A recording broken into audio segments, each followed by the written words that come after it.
नमस्कार साथियों, कैसे हैं आप लोग। आशा करता हूं आप सब लोग अच्छे होंगे और आपकी तैयारी भी बेहतरीन तरीके से चल रही होगी।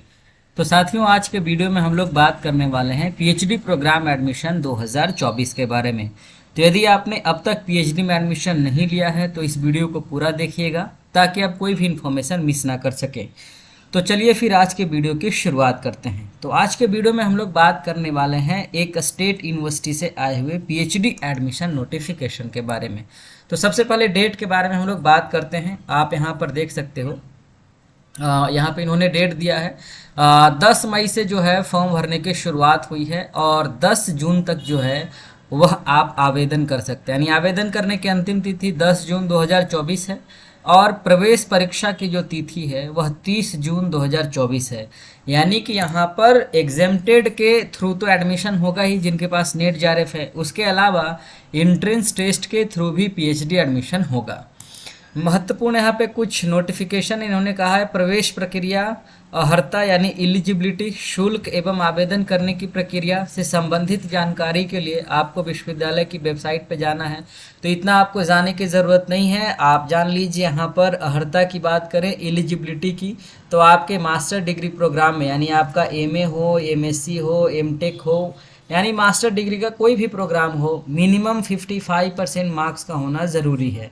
और यदि आप एससी, एसटी या ओबीसी या फिर दिव्यांग इनमें से किसी कैटेगरी से संबंध रखते हैं, देन आपके मास्टर डिग्री में मिनिमम 50% मार्क्स का होना ज़रूरी है, तभी जाकर आप एलिजिबल होंगे इस फॉर्म को भरने के लिए।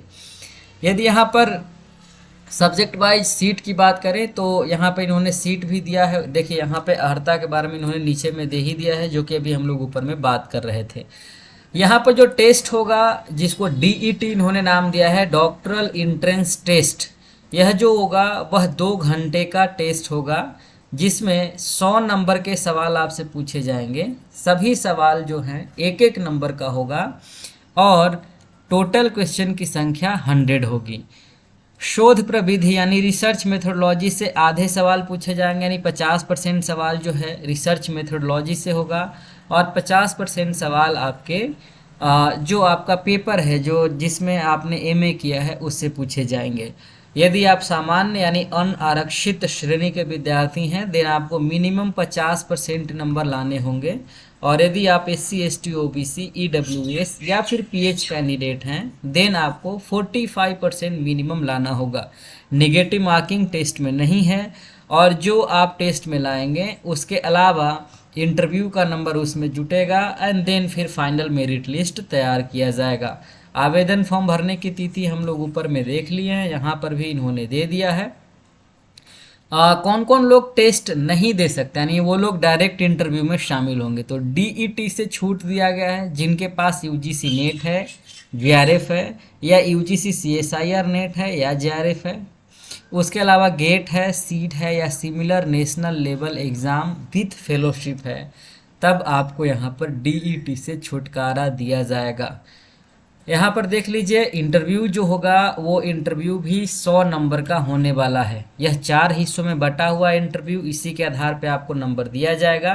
रिसर्च का प्लान आपको बताना होगा इंटरव्यू बोर्ड के सामने, जिसके लिए 25 नंबर है। रिसर्च एप्टीट्यूड आपका क्या है, कौन कौन सा मेथड यूज़ करने वाले हैं, यह 25 नंबर का होगा।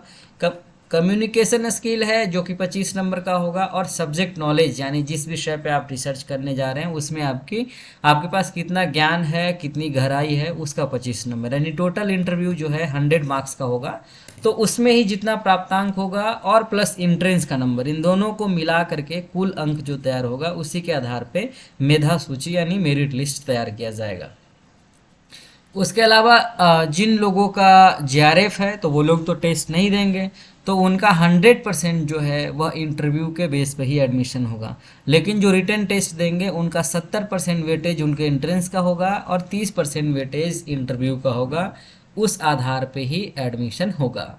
सब्जेक्ट वाइज यहाँ पे सीट भी इन्होंने दिया है, आप देख लीजिए। वनस्पति शास्त्र सबसे पहले नंबर पे इन्होंने दिया है जिसमें टोटल 96 सीट्स खाली हैं, 96 सीट्स खाली हैं। वनस्पति शास्त्र बोटनी जिसे हम लोग कहते हैं। गृह विज्ञान की बात करें, होम साइंस की, तो यहाँ पर 15 सीटें खाली हैं। केमिस्ट्री में यहाँ पर 54 सीट्स खाली हैं।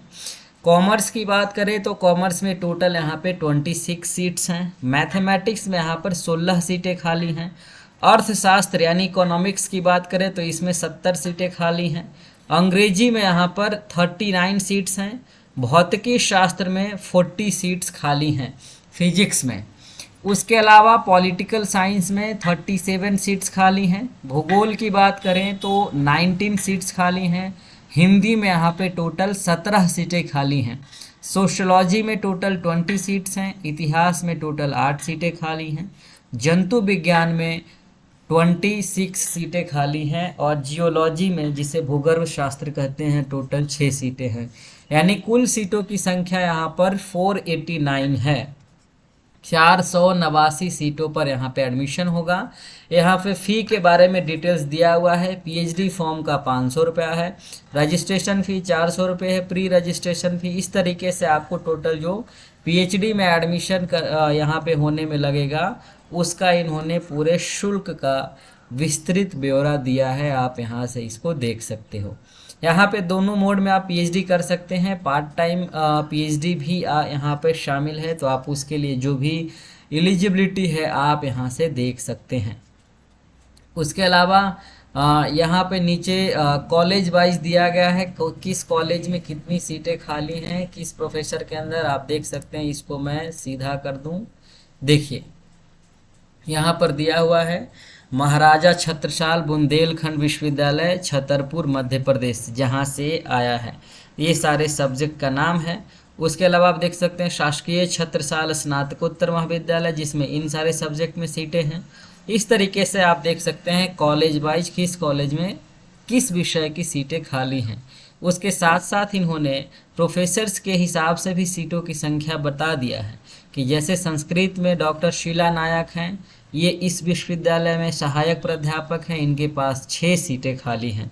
तो आप यदि मध्य प्रदेश के रहने वाले हैं और आप इसी विश्वविद्यालय से पढ़े हैं या फिर किसी अन्य विश्वविद्यालय के विद्यार्थी हैं, तो आप यहाँ से डिटेल्स में देख सकते हैं कि किस कॉलेज के किस प्रोफेसर के अंदर में कितनी सीटें खाली हैं।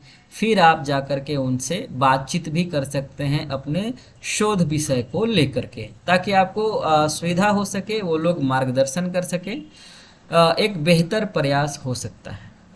इसके अलावा आप जब इंटरव्यू में जाएंगे तो आपको एक रिसर्च प्रपोजल लेकर के जाना होगा, जो कि बहुत मैंडेटरी प्रोसेस है।